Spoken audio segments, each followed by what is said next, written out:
Hello दोस्तों, स्वागत है आप सबका हमारे यूट्यूब चैनल शिवास क्लासेस। दोस्तों आज हम और बताइए क्या हालचाल है। आशा करते हैं आप सबकी पढ़ाई अच्छे से चल रही होगी और पढ़ाई के साथ आप लोग की बोर्ड एग्जाम की तैयारी बहुत अच्छे से चल रही होगी। दोस्तों आज हम अपना स्टार्ट करने चल रहे हैं क्लास 10th की रसायन विज्ञान का चैप्टर सेकेंड, आम्ल क्षार और लवण। ठीक है, और ये आज के आम्ल क्षार लवण का पहला लेक्चर है। और आप लोग कुछ बोलते ही नहीं यार, सोचते हैं पीडीएफ डाल दे। कुछ बताओ फिर डाले, ऐसे क्या ही डाले उसमें फिर पीडीएफ। अगर ऐसे लिख लेते हो वीडियो रोक के फिर ठीक है, नहीं तो बोल दो पीडीएफ डालने के लिए पीडीएफ डाल देंगे। ठीक है, तो चलो आगे चलते हैं, ज़्यादा टाइम पास नहीं करते हैं। ठीक है, अगर वीडियो अच्छी लगती है तो अपने दोस्तों को ज़रूर शेयर कीजिएगा। बढ़ते हैं अपना आगे। ठीक है दोस्तों, हमारा क्या है, अम्ल। क्या है दोस्तों, अम्ल किसे कहते हैं? बताइए, अम्ल किसे कहते हैं? क्या बताएंगे? अम्ल कैसे होते हैं स्वाद में? अम्ल स्वाद में खट्टे होते हैं।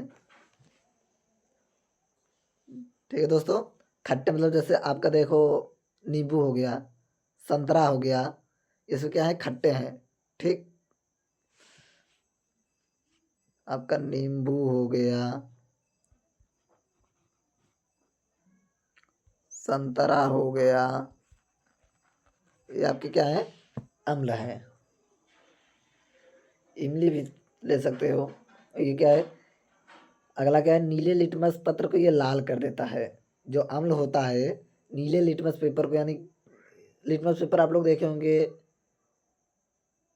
वो जो नीला रहता है उसको अगर उस पर ट्राई करेंगे हम लोग तो ये लाल हो जाएगा। कैसे हो जाएगा दोस्तों, लाल हो जाएगा। ठीक है, आगे देखते हैं क्षार क्या है। क्षार, क्षार देखो, ये स्वाद में कैसे होते हैं, कड़वे होते हैं स्वाद में। ठीक है दोस्तों, कैसे होते हैं, कड़वे। और ये नीले लिटमस पत्र को कैसा कर देता है, नीला कर देता है। जो हमारा क्षार होता है ये नीले लिटमस क्या कर देता है, नीला कर देता है। ठीक है दोस्तों, अम्ल क्षार ये सब याद कर लेना, अपने नोट्स में लिख लेना। अगर नोट्स ना लिख पाओ तो हम पीडीएफ डाल देंगे, आप लोग कमेंट करेंगे तो। ठीक है, हम ये हटा देते हैं ताकि आप लोग को लिखने में आसानी रहेगी।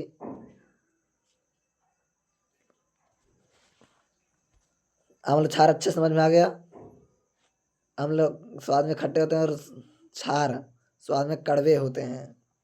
कड़वे जैसे नीम देख लीजिए, नीम, नीम कड़वा कितना कड़वा होता है, ये सब उदाहरण है इसके। ठीक है, बढ़ते हैं हम आगे।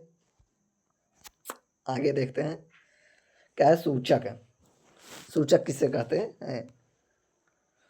क्योंकि दोस्तों आज मेरा जो लिखने वाला पेन नहीं होता है खराब हो गया, इसलिए हम नोट्स के साथ पढ़ा रहे हैं, इसलिए हम एग्जाम्पल ज़्यादा नहीं करा पा रहे हैं, एग्जाम्पल सहित इसमें कर दिए हैं। ठीक है, क्या है, सूचक क्या है, वे पदार्थ जो बताते हैं कि कोई पदार्थ अम्ल या क्षारक होते हैं। वे पदार्थ जो बताते हैं कि कोई पदार्थ अम्ल है या क्षारक है। ठीक, उसे कहते हैं सूचक कहते हैं। जैसे नींबू हो गया, वो अम्ल है या क्षारक है, वो कौन बताएगा, सूचक बताएगा। ठीक, कि अम्ल है। ठीक है दोस्तों, अब आगे देखते हैं। ये अपने रंग या गंध, ये अपने रंग या गंध में परिवर्तन करके सूचना देते हैं। ठीक है, ये अपने रंग या गंध में परिवर्तन हो करके सूचना देते हैं। अम्ल अपने रंग में अगर नीला हो जाएगा तो क्षार हो जाएगा, लाल हो जाएगा तो अम्ल हो जाएगा। ठीक है, उसमें परिवर्तनों का तब बताते हैं सूचक, ये सूचना देता है कि अम्ल है या क्षार है। ठीक है, और इसके प्रकार देखो, सूचक के प्रकार हैं। सूचक के प्रकार पहला क्या है, प्राकृतिक सूचक। क्या है, प्राकृतिक सूचक यानी नेचुरल। इसमें देखो, लिटमस, लिटमस पेपर अभी हमने आपको बताया ना, ये अम्ल में लाल क्षारक को नीला कर देता है। क्या करता है? अगर लाल क्षारक रहेगा, क्षारक लाल, ठीक, तो उसे क्या करेगा? नीला करेगा। अगर क्षारक लाल रहेगा तो उसे नीला कर देगा। जैसे हल्दी देखो, अम्ल में कोई बदलाव नहीं होता है, क्षारक में भूरा लाल हो जाता है। जो हल्दी होता है अम्ल में इसका कोई बदलाव नहीं होता है। अगर क्षारक में रहेगा तो ये भूरा रंग हो जाएगा। हल्दी अम्ल में रहेगा तो अम्ल मतलब हल्दी हल्दी ही रहेगा, उसी कलर के, पीले कलर का। अगर ये क्षारक में कर देते हैं, इसमें क्षार डाल मिश्रण करते हैं तो क्या हो जाता है? भूरा लाल हो जाता है। ठीक दोस्तों, आशा करते हैं आप लोग को अच्छे समझ में आ रहा होगा।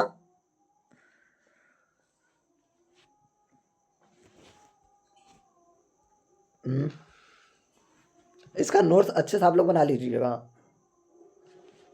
ये हर बार पेपर में ये सब पूछे जाते हैं, बोर्ड एग्जाम। ये बैच जो है 2027 के एग्जाम के लिए है। न्यू सेशन स्टार्ट किए हैं, ठीक है। आगे क्या है? गंधीय सूचक। क्या दोस्तों? गंधीय सूचक। इसकी परिभाषा देखो क्या है। कुछ पदार्थों की गंध अम्लीय या क्षारकीय माध्यम में बदल जाती है।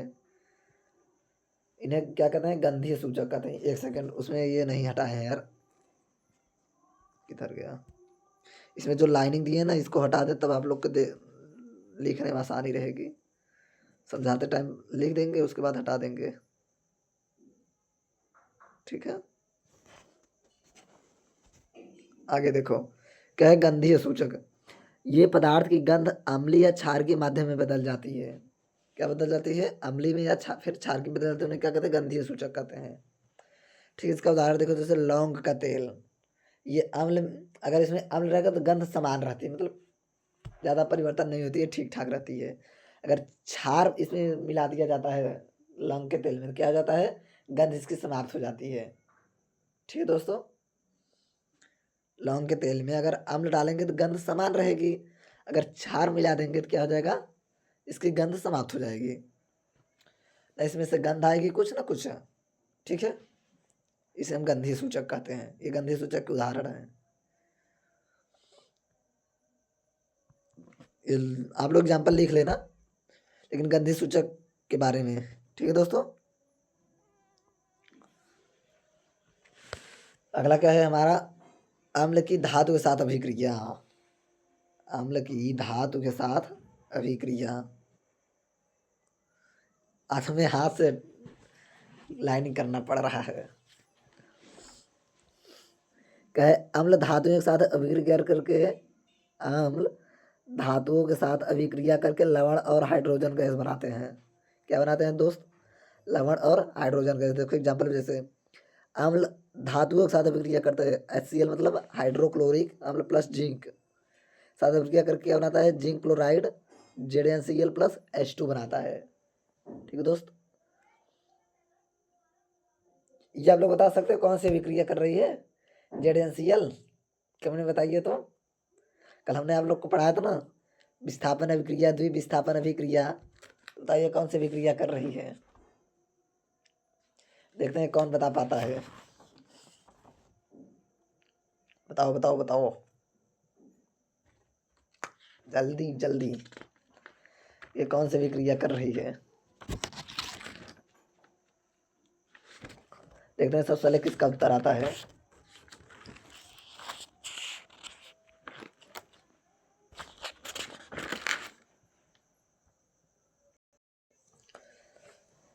ठीक है दोस्तों, बोलो। कॉल आ गया था इसलिए क्लास थोड़ा रोक दिए थे, ठीक है। बोलो आगे, ये कौन सी अभिक्रिया कर रही है दोस्तों? बताइए तो। कल हमने आपको बताया था ना, 2HCl प्लस Zn मिलकर अभिक्रिया क्या बना रही है? Zinc chloride plus H2 hydrogen बना रही है। बताइए कौन सी अभिक्रिया कर रही है? देखो Z और N मिला रही है, ठीक है। Z और N क्या बना रही है? ZnCl2। कौन सी है?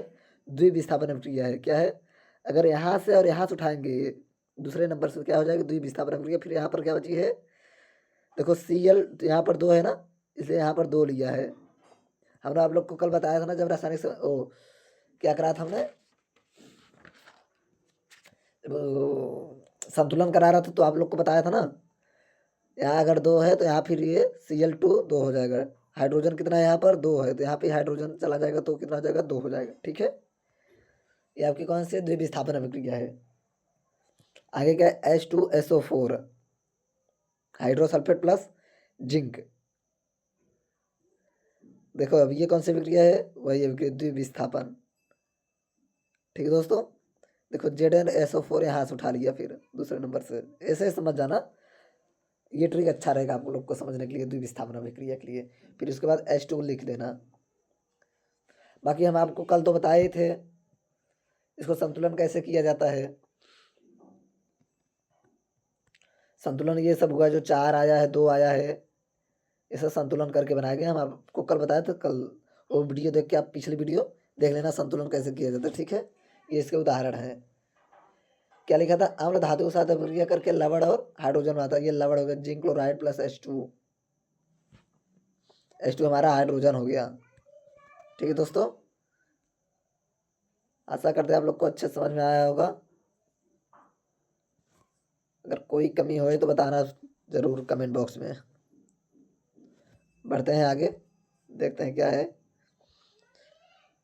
आगे। क्षारक की धातु के साथ अभिक्रिया है। क्या है दोस्तों, क्षारक के धातु के साथ अभिक्रिया क्या है। कुछ क्षारक भी सक्रिय धातुओं से अभिक्रिया कर हाइड्रोजन गैस बनाते हैं, लेकिन ऐसी अभिक्रियाएं सभी धातुओं के साथ संभव नहीं है।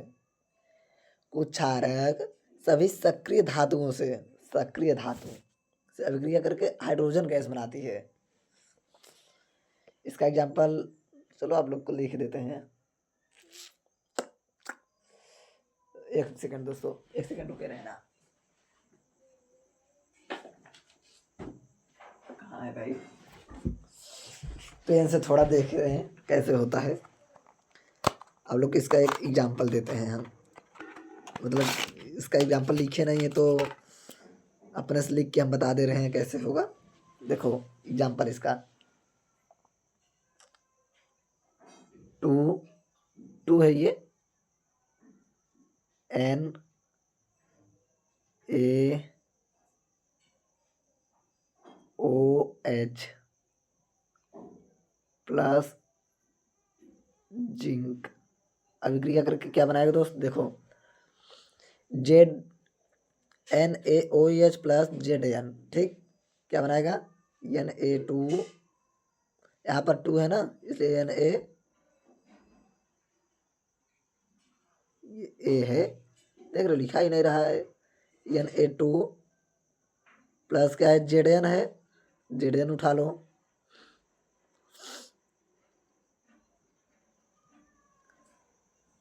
Zn फिर O उठा लेना यहाँ से। O कितना था यहाँ पे 2 है, ये 2 हो जाएगा। ZnO2 फिर क्या बचा हमारा H बचा है, और H यहाँ फिर भी 2 है। अगर पहले 2 लग गए तो ये समझो सबका 2 है। ठीक है, Na का भी 2 है, O का भी 2 है, H का भी 2 है। ठीक है, तो यहाँ हमारा क्या हो जाएगा H2। क्या हो जाएगा दोस्तों H2। देखिए क्या दिया हमारा, कुछ क्षारक सभी सक्रिय धातुओं से अभिक्रिया करके हाइड्रोजन गैस देते हैं। तो ये देखो हाइड्रोजन दिया ना यहाँ पे। ठीक, ये एक एग्जाम्पल है। आप लोग अपने कॉपी में अच्छे से लिखना जैसे जैसे हम बोले थे। इसमें तो अच्छे से नहीं आ रहा है, बाकी नोट्स आप लोग का अच्छे से तैयार हो जाएगा। ठीक है, नोट्स का टेंशन न लीजिएगा, अगर आप लोग बोलेंगे ऐसे नोट्स आप लोग के अवेलेबल कराएंगे। ठीक है दोस्तों, चलो अच्छी बात है, आशा करते हैं अच्छे से समझ में आया होगा। अरे यार ये तो मिट गया। चलो N2Na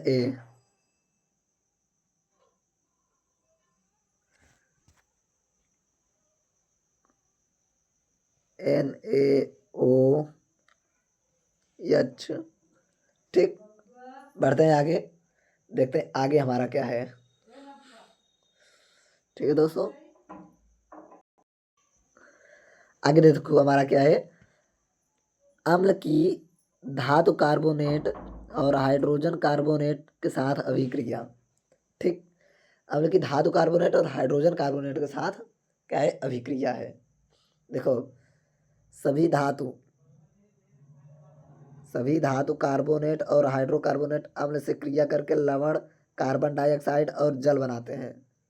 ठीक दोस्तों, क्या बनाते हैं? सभी धातु कार्बोनेट और हाइड्रोजन कार्बोनेट अम्ल से क्रिया करके क्या बनाते हैं? लवण, कार्बन डाइऑक्साइड और जल बनाते हैं। ठीक, जैसे एग्जाम्पल देखो, क्या है? धातु कार्बोनेट यानी NaCO3 प्लस 2Cl मतलब सोडियम क्लोराइड, सोडियम कार्बोनेट, फिर हाइड्रोजन क्लोराइड। ठीक है, क्या मिलकर बनाता है? NaCl लवण। NaCl किसका सूत्र है? नमक का। किसका है दोस्तों? नमक का सूत्र।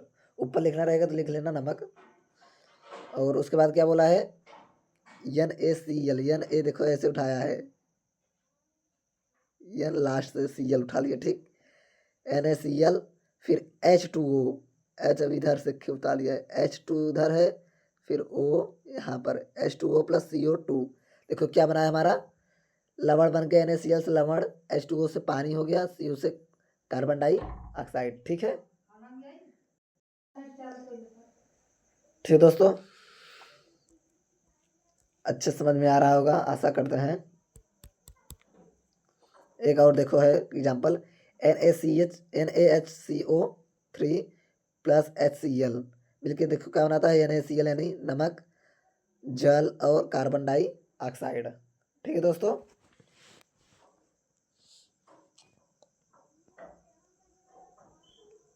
आशा करते हैं आप लोग को अच्छे समझ में आ रहा होगा।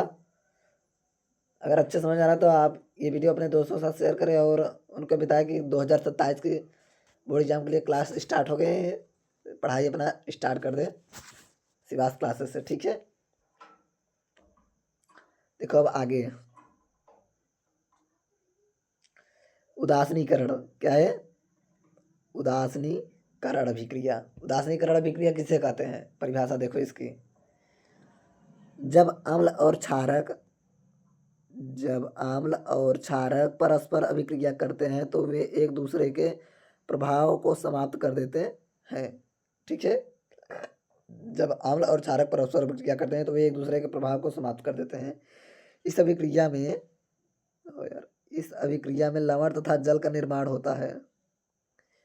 इस अभिक्रिया में क्या होता है? लवण तथा जल का निर्माण होता है। क्या होता है दोस्तों? लवण और जल का निर्माण। जैसे यहाँ पर देख लो, NaCl प्लस H2O, लवण और जल, H2O मतलब जल। ठीक है, अम्ल ये हो गया, HCl क्या है? अम्ल है, हाइड्रोक्लोरिक अम्ल। NaOH क्षार है, सोडियम हाइड्रोक्साइड क्या है? क्षार। सादा अभिक्रिया करके क्या बना रहा है? लवण और जल बना दिया। ठीक है, आज के लिए बस इतना ही, मिलते हैं अपने अगली वीडियो में। और इसका नोट्स आप लोग अच्छे से बना लेना, हम बार बार बोल रहे हैं, नोट्स अच्छे से बना लीजिए। और आज से बस इतना ही, मिलते हैं अपने अगली वीडियो में। अगर वीडियो अच्छी लगी हो तो इसको सब्सक्राइब जरूर कीजिएगा। और तो मिलते हैं फिर। ठीक है, bye bye, take care, good night.